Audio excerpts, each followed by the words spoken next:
Today we will see how R bar S bar latch works. R bar S bar latch circuit is written with NAND gate. We need two NAND gates to construct R bar S bar latch. This is nothing but unclocked flip-flop. You could see there is no clock pulse given to this flip-flop. Now, because there are two inputs, obviously the input should have four combinations starting from 0, 0, 0, 1, 1, 0, 1, 1.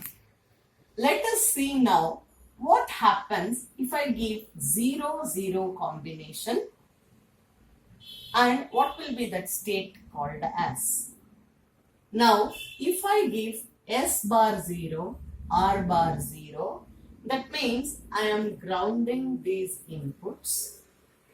You all know that NAND gate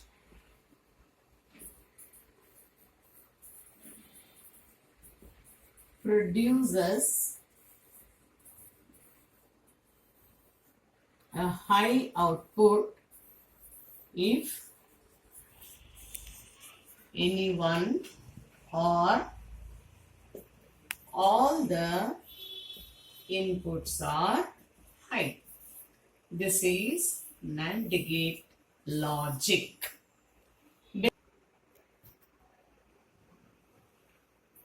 Just by NAND gate logic, we can explain the working of this flip-flop. There is another method also, assuming the previous conditions. Let us see this now. When I connect 0, 0, already one of the input to gate 1 is at 0. One of the input to gate 2 is also at 0. So according to NAND gate, both should give high output. But according to flip-flop, the outputs should be complement to each other.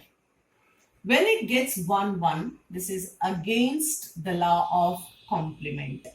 Hence, this state is called as invalid state. This state has to be forbidden. That means this can also be called as forbidden state.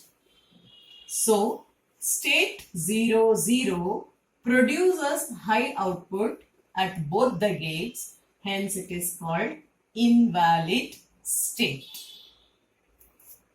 Now, so first case is over.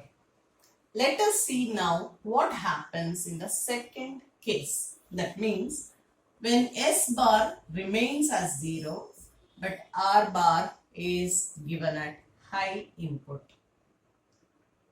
Always when we explain this flip-flop, we should start with low input gate because it is easy to arrive at the output conditions. Now, gate 1 has a low input, hence it obviously produces a high output. This type of feedback is called as crossed feedback. That means the output of one gate is connected as the input to the second gate and the output of the second gate is connected as an input to the first gate. Now, because the input to gate 1 is 0, it produces a high output. This is fed back as an input to gate 2. Check this condition. NAND gate 2 has both high inputs. So obviously this will produce 0.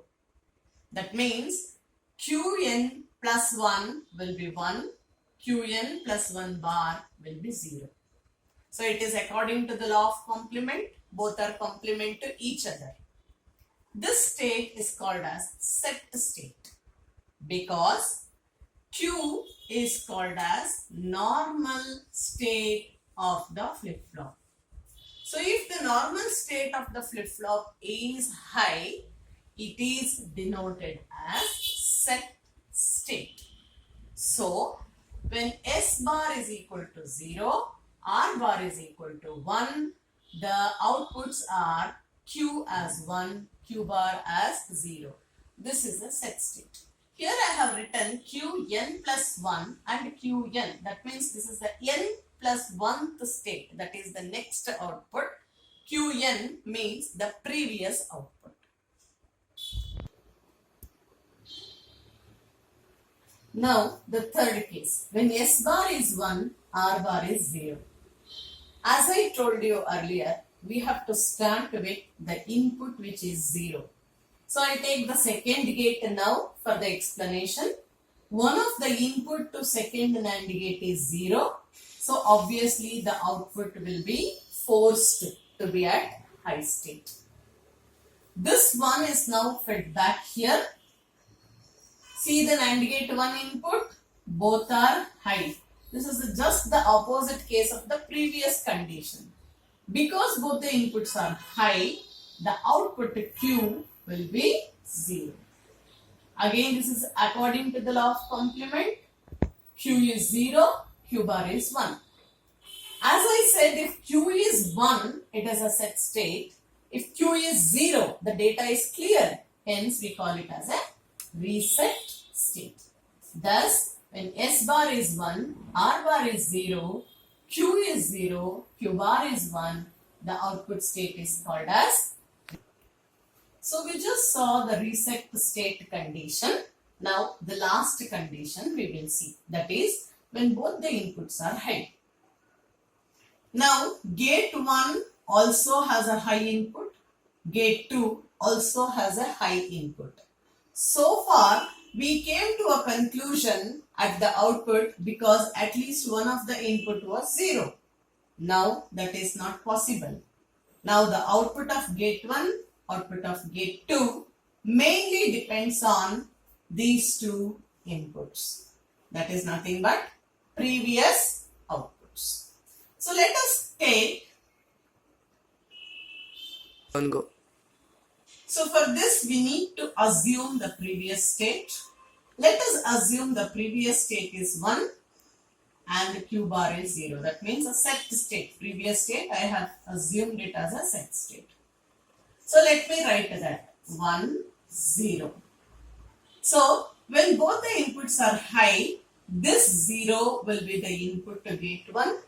This 1 will be the input to gate 2. Now check which has a low input, gate 1. So when one of the input is 0, the output will remain as 1. This 1 will be fed back here. 1 and 1 makes it 0. That means this is a previous state, this is a next state. So is there any change in the previous state to next state? No. Hence 1, 1 remains output in the previous state. Hence it is called as hold state or no change state or previous state. It has 3 states. We call it as either hold, no change or previous state. This can also be explained by taking reset condition as the assumed previous state. Now, in case if I assume the previous state as reset, that is Q is equal to 0, Q bar is equal to 1, then this 1 will come here, this 0 will come here.